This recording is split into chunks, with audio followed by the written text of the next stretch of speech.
Hi guys, this is completing the square with turning points. So this is a typical exam question. So it's asking you to find out the coordinates and then plot them. For me, I've already plotted them, done the graph, so it's there for you to see and just get used to how a sort of quadratic graph looks. Also, a turning point is literally the top or bottom of the curve, okay? So in some questions we get the maximum and minimum, but for this, the turning point is here in the middle where it begins to do its transition. But I'll show you more as we go along. So the first one is A, to write it as a completing the square in that format. We know how to do that by this point. So we've just done x squared plus 4x minus 3.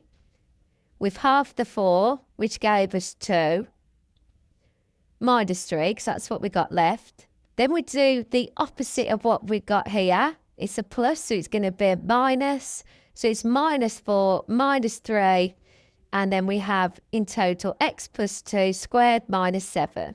So that's that one sorted. Now the added extra is the turning point, and it's generally 1 mark because it is pretty straightforward. So we got the inverse of x will give us our x, okay? So whatever is here, I want you to do the opposite, the inverse of it, and that's going to be a negative. So we've got x is negative 2, and this is our y that we keep as is, which is negative 7. And if you want to zoom in, really zoom in, because I made these pretty small so we could fit more on the page, you will see that this literally reflects what we've just said. So it's minus 2 on the x, and it's negative 7 here on our y.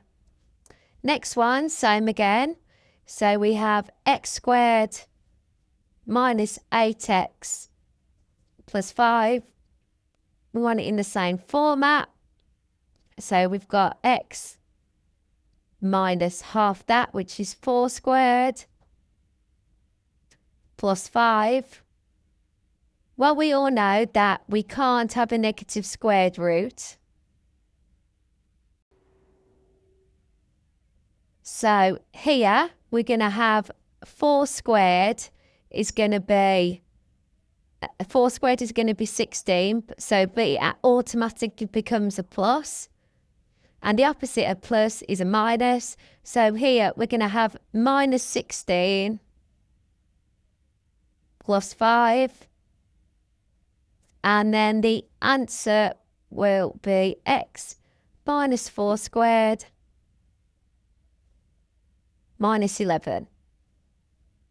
So never forget that bit. You can't have a negative squared root. It will become a plus, especially in these questions. So now B, it's asking us for the turning point. So we're going to do the inverse. So we know that x equals plus 4 and our y equals negative 11. Once again, if you go and zoom in, you will find that turning point is exactly those coordinates. Next again, so we have x squared plus 2x plus 7. We're going to square that. We're going to half that. Then square it. Plus 7. And we know that that becomes 1.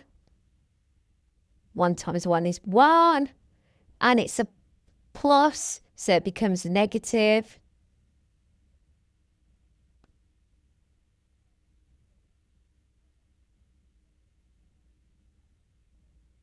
So our answer there is x plus 1 squared plus 6. And our turning point here will be x equals minus 1. And our y equals 6, which is about there, I'd say. Next one.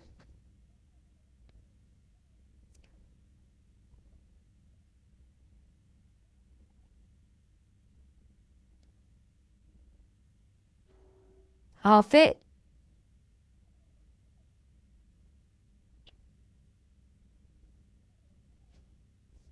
Can't have a negative, so that becomes a plus.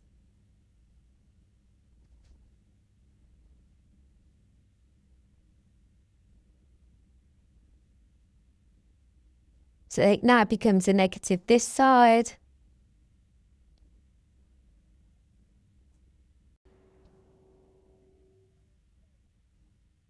So A equals minus 21.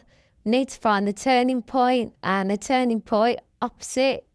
So we know that X equals 5 and Y equals negative 21.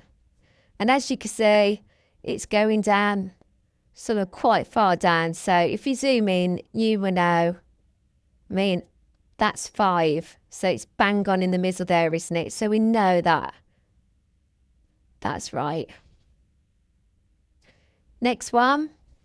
I'm not going to talk through this one to give you a break from my annoying voice.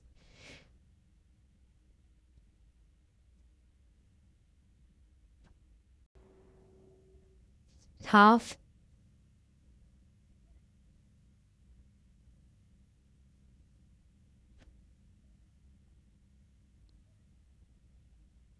Inverse.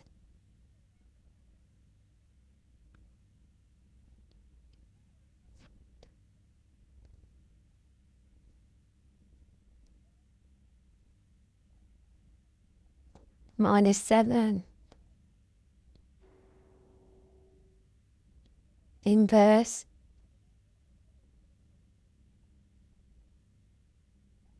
And if we look here,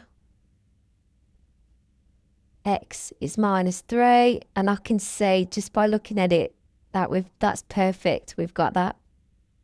Right?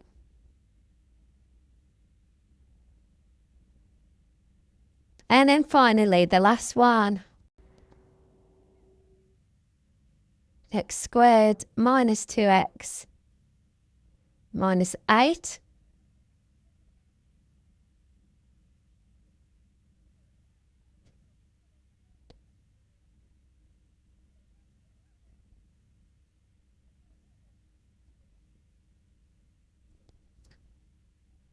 Can't have a negative, it becomes a plus. So that's a negative this side.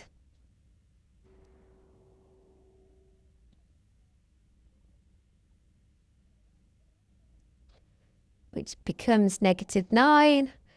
And then our plots will be X equals plus 1. And our Y equals minus 9. And if you have a little look here, there's definitely a negative Y, and that's 1, so that's perfect. So I hope this has been helpful. If you go over to my website, I've got a worksheet with different questions on and the answers, so you can self-assess and check you're getting it right. I hope this has helped, and I shall speak to you soon. Bye-bye.